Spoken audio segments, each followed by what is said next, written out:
দাঁতের সুস্থতায় আমরা কি করব বা দাঁত সুস্থ রাখতে গেলে আমরা কোন ধরনের খাবার খাবো। আমাদের দাঁতে সাধারণত কেন সমস্যা হচ্ছে বা দাঁতে অনেকের দেখা যায় আমরা যেটা বলি যে পোকা ধরছে, এটা আসলে পোকা ধরা না, দাঁতে আপনার ক্ষয় হয়ে যাচ্ছে। এখন সেটা কেন হচ্ছে? প্রধানত আমরা যে ধরনের খাবারগুলো খাই, বিশেষ করে সবার কিন্তু চকলেট, ক্যান্ডি, ছোটোবেলা থেকেই বাচ্চাদেরকে আমরা চকলেট, ক্যান্ডি এই ধরনের খাবারগুলো খাওয়াতে টু করে ফেলি। বাহিরের যে সফট ড্রিঙ্কস, জুস এগুলো বাচ্চারা খাচ্ছে এবং যার কারণে কিন্তু দাঁতের উপরে যে এনামেল রয়েছে সেটা কিন্তু ক্ষয় হচ্ছে। এই দাঁতে যখন আপনার ক্ষয় হচ্ছে, দাঁতের এনামেল ক্ষয় হচ্ছে, পরবর্তীতে এটা থেকে কিন্তু মাড়িতে ইনফেকশন হচ্ছে, ব্যথা হচ্ছে এবং একটা পর্যায়ে কিন্তু দাঁত ফেলেও দিতে হচ্ছে।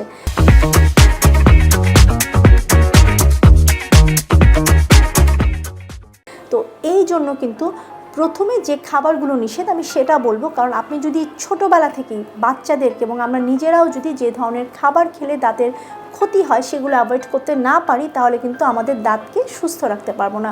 ঘুম থেকে উঠে কিন্তু আমরা স্বাভাবিক যে হেলদি নাস্তা সেটা গ্রহণ করতে পারি, তারপরে আমরা মিষ্টি জাতীয় খাবার বা মিষ্টি খেতে পারি। শুরুতেই ঘুম থেকে উঠে আমরা যখন মিষ্টি জাতীয় খাবার গ্রহণ করি সেটা কিন্তু আমাদের দাঁতের এনামেলের ক্ষয় সাধন করে। এই জন্য মিষ্টি জাতীয় খাবার একটু পরে গ্রহণ করতে হবে। চিনিটা অ্যাভয়েড করা উচিত। বাচ্চাদেরকে আমরা বলি চিনি না দিয়ে আপনি কিন্তু আখের গুড় কিংবা হলো যে মধু দিতে পারেন, চিনিটা অ্যাভয়েড করা বেটার। এবং আমাদের বড়দের কিন্তু চিনিটা যতটা সম্ভব আমরা অ্যাভয়েড করতে পারবো, ততই কিন্তু এটা আমাদের দাঁতের সুস্থতা ধারণ করবে। এখন আমাদের যে এই দাঁত, সেই খাবারগুলো আমরা যেগুলো বর্জন করলাম, এর পাশাপাশি আমরা কোন ধরনের খাবার গ্রহণ করব। দাঁত সুস্থ রাখতে গেলে আমাদেরকে কিন্তু ক্যালসিয়ামযুক্ত খাবার গ্রহণ করতে হবে।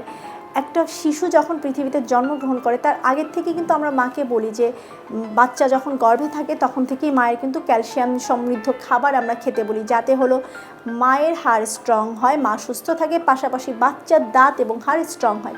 তাহলে আপনি বুঝতেই পারছেন যে আমাদের দাঁত সুস্থ রাখার জন্য ক্যালসিয়ামের প্রয়োজনীয়তা কতটুকু। প্রতিদিন আপনি আপনার খাবারে এক মুঠ করে বাদাম রাখতে পারেন। বাদামে প্রচুর ক্যালসিয়াম থাকে এবং সহজে যেই খাবারটা আপনার ক্যালসিয়ামের চাহিদা পূরণ করবে সেটা কিন্তু আপনার দুধ বা দই। আপনি কিন্তু প্রতিদিন 1 গ্লাস করে দুধ অবশ্যই খেতে পারেন।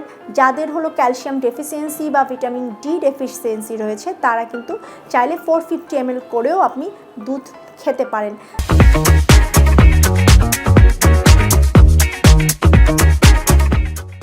দুধ যদি খেতে না পারেন সেক্ষেত্রে দই খেলেও হবে। আপনি 1 কাপ বা 1.5 কাপ পর্যন্ত দই খেতে পারেন।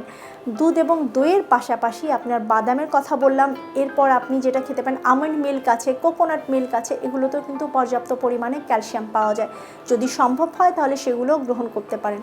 এরপরে আসা যাক শাকসবজি। বাঁধাকপি, ব্রোকলি, ফুলকপি, পালং শাক এগুলোতে প্রচুর পরিমাণে ক্যালসিয়াম থাকে। গাজর, টমেটোতেও ক্যালসিয়াম পাওয়া যায়। আপনি এই ধরনের সবজিগুলো নিয়মিত গ্রহণ করার চেষ্টা করুন। এই ধরনের সবজিও কিন্তু আপনার শরীরে পর্যাপ্ত পরিমাণে ক্যালসিয়ামের চাহিদা পূরণ করবে এবং আপনার শরীরে যতটুকু ক্যালসিয়াম দরকার সেটার কিন্তু যোগান দিবে। নিয়মিত যদি এই ক্যালসিয়াম সমৃদ্ধ খাবার আপনি গ্রহণ করতে পারেন, পাশাপাশি ফসফরাস সমৃদ্ধ যে খাবার মানে বিচিযুক্ত যেগুলো আছে, সিমের বিচি কিংবা আপনার মটরশুঁটি, তারপরে মিষ্টি কুমড়ার বিচি, এই ধরনের বিনস জাতীয় খাবার, সিডসযুক্ত খাবার যদি গ্রহণ করেন তাহলে কিন্তু সেটা আপনার দাঁত সুস্থ রাখতে সাহায্য করবে এবং দাঁত যাতে স্ট্রং হয় সেটাতেও কিন্তু সাহায্য করবে। দাঁতের এনামেল যাতে ক্ষয় না হয় সেজন্য যে খাবারগুলো নিষেধ করলাম বা যেগুলো বর্জন করতে হবে সেগুলো যদি মেনে চলতে পারেন তাহলে কিন্তু অনেক বয়স পর্যন্ত আপনি আপনার দাঁতকে সুস্থ রাখতে পারবেন।